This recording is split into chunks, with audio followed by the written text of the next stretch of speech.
Good morning, everyone. Good morning, teacher.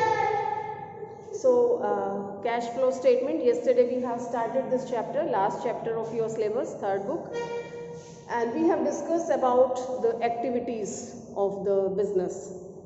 Mainly three activities are there. Which activities? Operating activity, financing activity, and investing activity. Right? So, what are the inflows and outflow of these activities that we have discussed? Right? So, today we are going to discuss something new. And I've given certain questions, illustrations and back questions to do as your homework. I hope you have done.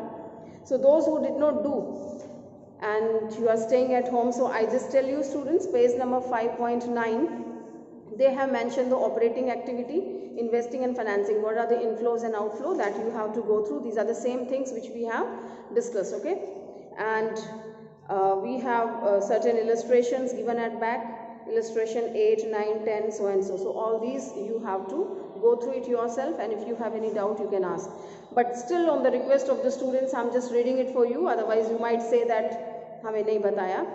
So page number 5.9, operating activity. Here the inflow and outflow is given. Inflow means operating activity से आपको क्या मिलता है? Cash sale you are receiving, then cash received from trade receivables, royalty, fee, commission received. Okay, these are a part of your inflow of operating activity. Income tax refund, क्योंकि income tax आपने किस पे पे किया है? Income पे पे किया है, ऑपरेटिंग इनकम पे किया है, तो इसका रिफंड जो मिल रहा है वो भी आपका इनफ्लो है. Okay. So this was regarding the non-financial companies, the ordinary company which we are talking. But always remember students, if you have financial company given in the question, so please be alert. Financial companies की operating activity क्या होता है? Securities, money में deal करना, ठीक है? So you can see here, receipt of interest and dividend and proceeds from sale of security is their operating activity, inflow of the operating activity. Will you remember this? Yes, ma'am. And outflow you can see cash purchases, payment to trade payables, payment of operating expenses, payment of wages, income tax paid on your operating income. ठीक है? So unless identified with investing or financing activity, I'm sorry, if they have mentioned something that you have paid this income tax on the investing and financing activity, that is different thing. That we will deal in those one. If it is not mentioned, so we take it as, by default, we take it as operating activities tax. Okay. And if it is a financial company, as I have explained, if it is a financial company, so what are the I'm extremely very sorry. So this is payment for interest. आप interest pay कर रहे हैं and payment for purchase of security. Okay. Because this is the financial company and this is dealing in shares, debentures, security and all. Okay, so that is the reason. Securities sale करते हैं तो inflow है, purchase करते हैं तो outflow. Now we will talk about the investing activity. So here the inflow and outflow of the investing activity is given. You can see here, proceeds from sale of fixed assets, proceeds from sale of investment, interest received, dividend received, rent received from the property held as investment. These are inflow from the investing. And if you are purchasing all these things simultaneously, so these are outflow. Income tax is given here in the last, income tax paid if related to investing activity. So this comes here. Last comes your financing activity. Here we have proceeds from issue of shares, debentures, and taken the long-term borrowing from the bank, an increase in balance of bank overdraft or cash credit account. Okay, so this is what cash inflow from financing activity, and outflow when you are making payment of your loan, payment for redemption of preference share and payment for buying back. See, we don't redeem the equity shares, but we can buy back. So when you are buying back the equity share, that's outflow. Payment for dividend and payment for interest, decrease in balance of bank overdraft or cash credit account, so and so, and income tax paid. Okay, in fact we have discussed all these things, but I have gone through. Happy now? I'm taking illustration number 10. Just be attentive. Illustration 10 is asking, identify which of the following transactions are operating activity, investing activity, financing, and cash equivalents. Okay, so certain items are given, you have to identify only, which I have given you in the homework. The first one is sale of investment. कौन सी activity है ये? That's very clear, investing activity है. कौन सा flow है? Cell किया है. सेल किया तो कौन सा फ्लो है? इनफ्लो है. ठीक है, so you can see. Next one is dividend received on share. Yesterday we have discussed in detail. Received, interest and dividend received is your investing activity and paid is your financing activity. Okay, so dividend received है आपका investing में आ जाएगा. Then interest received on investments, very clearly they have mentioned, that's also a part of the investing. Then rent received भी वहीं आएगा. Rent received by a manufacturing company. Rent received by a real estate company. Pay attention. Real estate company अगर rent receive करती है तो इसका क्या है? इस कंपनी का काम क्या है? रियल एस्टेट का काम ही बिल्डिंग्स वगैरह में डील करना है. तो ये इनके लिए कौन सी एक्टिविटी हो जाएगी? Operating. So be attentive while going through. Okay, so rent received देख के हमें लगता है कि रेंट रिसीव्ड है और इन्वेस्टिंग में है. It's not so. You have to understand what company is this. Okay, now rent received by manufacturing company, that will be your investing. Now interest paid on debentures. Paid है तो कौन सी? Financing. Marketable securities क्या है? ये cash equivalent है. And proceeds from share issued. Share issue से पैसा आया है तो ये आपकी फाइनेंसिंग का इनफ्लो है. And interest paid on bank overdraft. Interest paid क्या है? ये financing activity. Alright students, so was that difficult? अगर आप थोड़ा सा पेन लें, in fact that's your responsibility to study. अगर आप पढ़ना चाहें तो there is no such problem.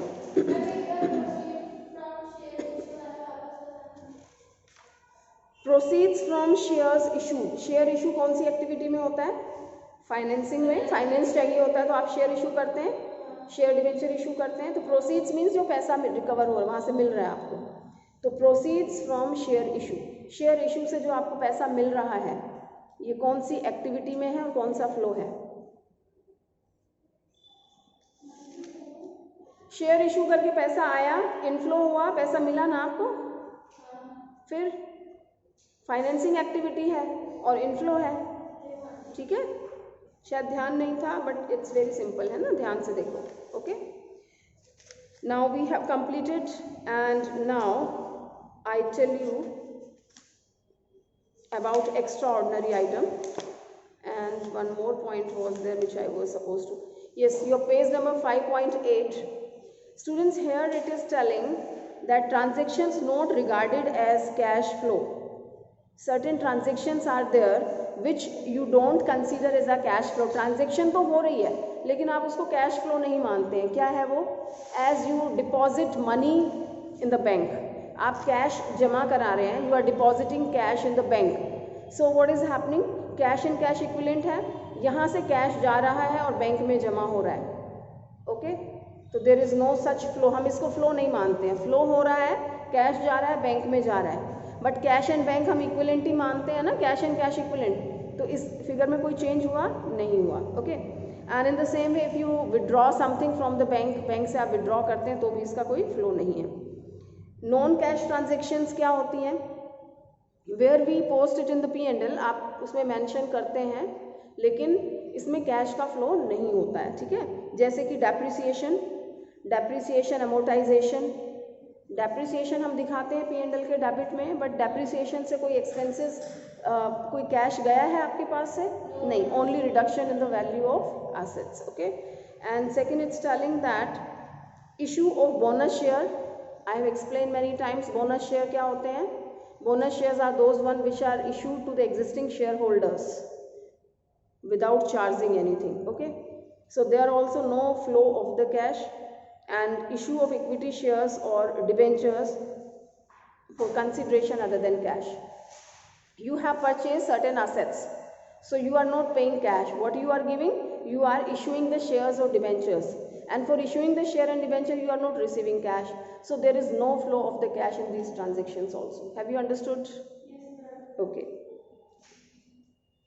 Tanu, I'll ask you separately and you are busy doing something.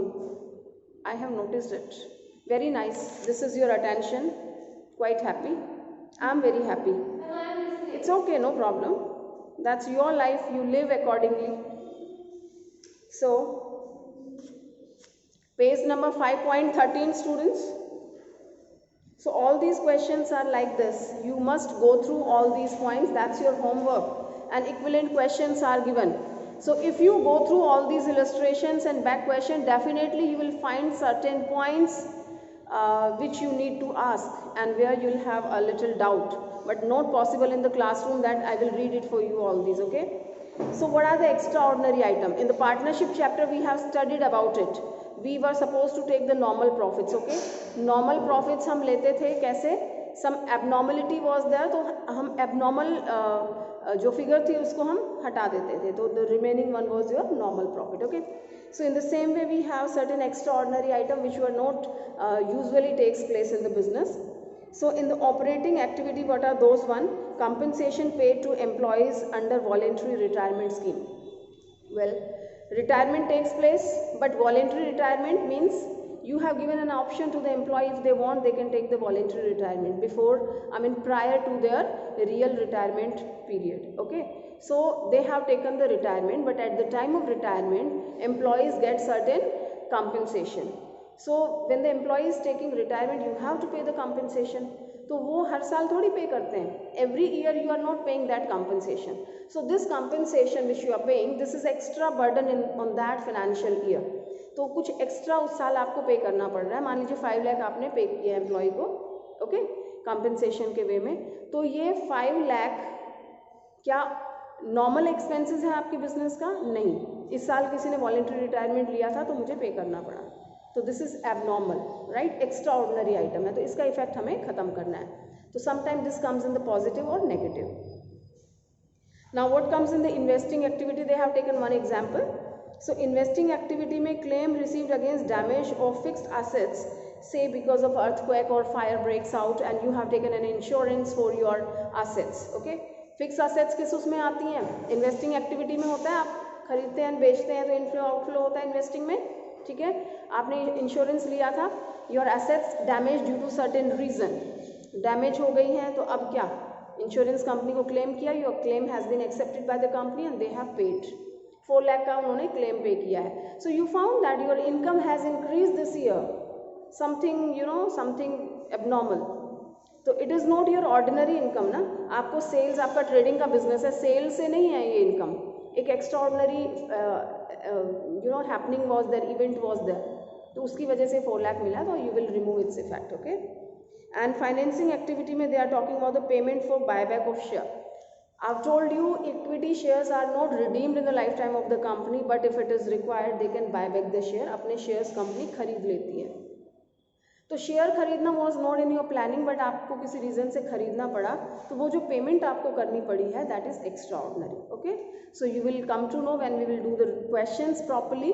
So we have to remove their effect. Alright, so students, this chapter is also like, excuse me, this chapter is also like other chapters. We will be learning very small things. We will go through the format. अभी आपको बताया था मैंने trailer के लिए कि it's a long format, so we have to understand the format and all the parts of the format we will be learning separately and then we will compile in the question. Okay, as we have done in the partnership. So the first method, okay, we have two methods students, direct method and indirect method. Okay, cash flow statement. Direct method tells that, as generally I have given you an example, एक plate में आपके पास क्या है? Toffees हैं, right? Eclair is the favorite one and certain other toffees are there. आपको cash flow find out करना है, inflow and outflow. तो directly you are taking the inflow and outflow and you are calculating. Okay, but indirect method क्या है कि rest of the things you are removing, indirectly you are taking. So we will study the format, then you will understand better. Okay, so direct method is not in your syllabus and indirect method we have to learn. In indirect method, the first thing which you will be calculating, that is your determined net profit before tax and extraordinary item. So this one you will find at top. ये आपका सबसे पहला है starting का point जिसे हमें study करना है separately. But before we study this, before we learn how to calculate net profit before tax and extraordinary item, let's have a look on the format, right? So all the doubts will be clear. So this is page number 5.54. Yes students, those who are at home, please just open this page. 5.54 format of cash flow statement. This is indirect method, okay, for the year ended, and this is as per the accounting standard 3 revised होते रहते हैं time to time. The first one I'm not drawing here, but have a look in your book. Everyone should have their book on the table, and those who are at home, you should have your book and just watch the first one. See, what do we do here?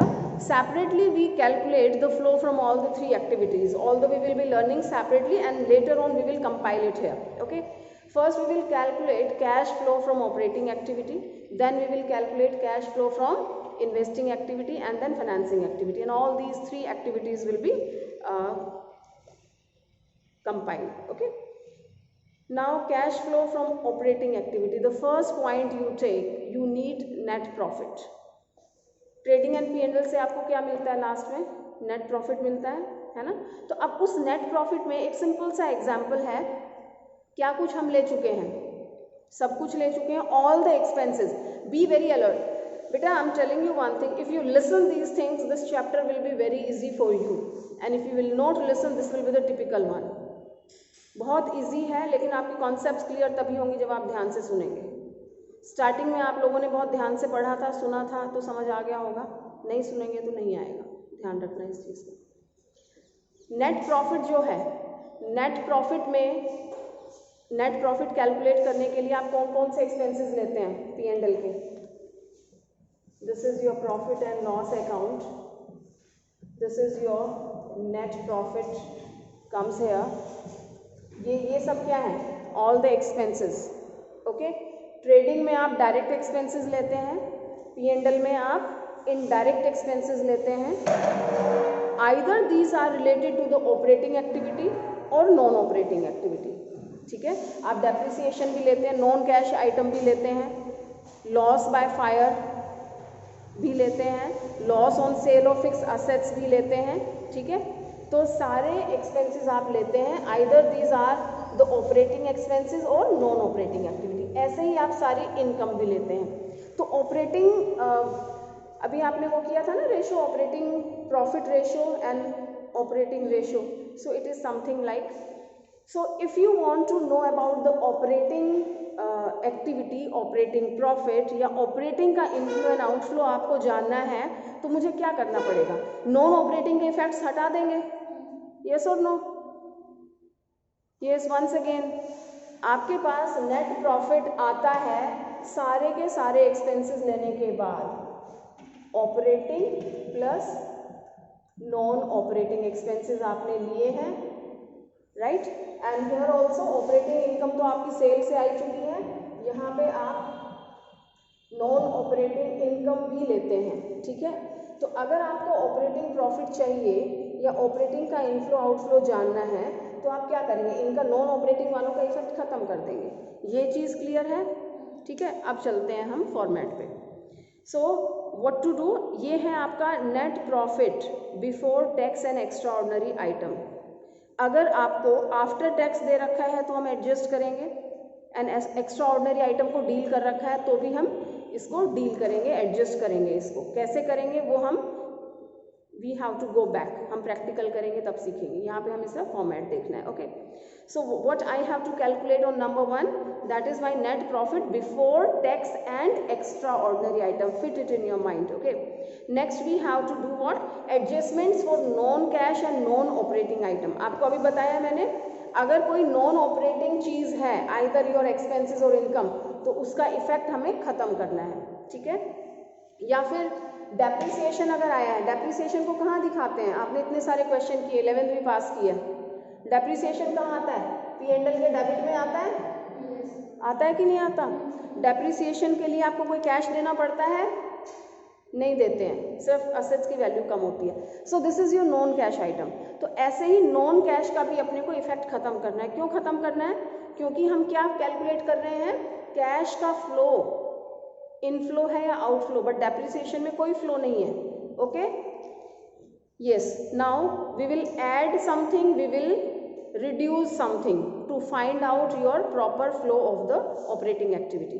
तो हमें क्या add करना है? Depreciation okay.